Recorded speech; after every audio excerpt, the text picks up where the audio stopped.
तो तत्वज्ञ होऊन गेले.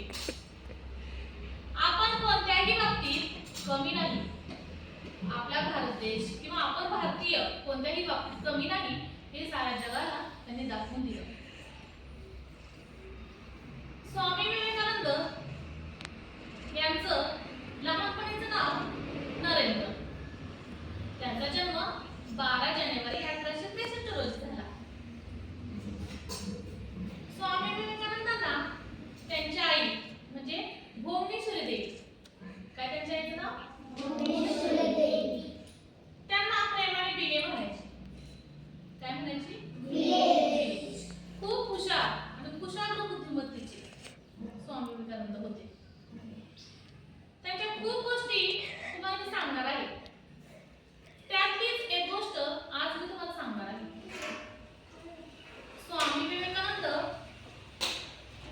यांची मी जी गोष्ट सांगणार आहे त्या गोष्टीचं नाव आहे एकाग्रता. एकाग्रता म्हणजे काय? एका गोष्टीकडे एकमेकांनी बसून काय करतो. आपण जे काय करत आहे त्याकडे काय करायचं? आपण तीच गोष्ट करायची. तुझ्याकडे आहे एकाग्रता? विद्या तुझ्याकडे आहे?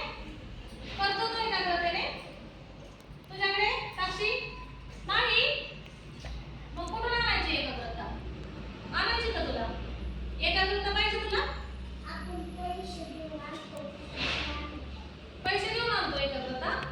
विद्या तू पैसे देऊन आणणार आहे? होय. आणि तू? तुला आहे एकाग्रता?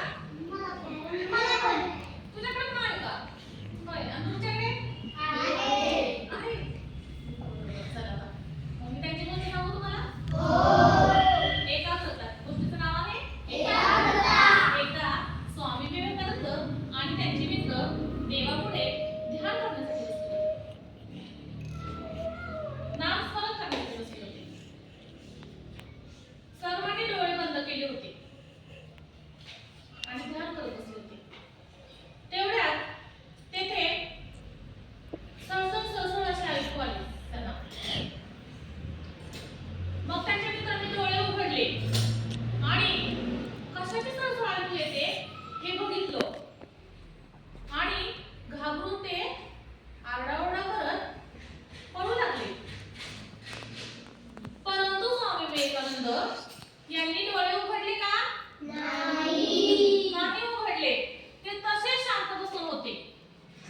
त्यांची आई भुवनेश्वरी देवी तिथून गेली आणि बघितलं, परंतु स्वामी विवेकानंद तसेच बसले होते आणि त्यांच्या जवळून एक साप निघून गेला होता. त्यांनी एक चित्ताने एकाग्रतेने आपलं जे काम हाती घेतलं होतं तेच ते करत होते. त्यांच्यात जराही बदल झाला नाही.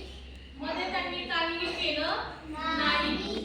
म्हणजे मुलांनो, या गोष्टीवरून आपल्याला काय शिकायला मिळतं की आपण जे काम हाती घेतलंय ना तेच करा. मध्ये काही तुम्हाला व्यत्यय आला, मध्ये काही डिस्टर्ब झाला तर तुम्ही डिस्टर्ब व्हायचे का? नाही. आपलं काम आपण एकाग्रतेने करायचं, एक चित्ताने करायचं. अभ्यास करायला सांगितला तर अभ्यासच करायचा. मध्ये पळून जायचं असे प्रकार करायचे नाही. त्याच्यामुळे आपलं काम काय होतं? छान होतं आणि सुंदर होतं. काय होतं? सुंदर होतं. मग आपल्याला गाडीचे महाराज म्हणतात की नाही, कोणतंही काम करायचं ते कसं करायचं? सुंदर करायचं. कसं करायचं? सुंदर. कसंही काम केलं तर त्या गोष्टीला काय अर्थ आहे का? नाही.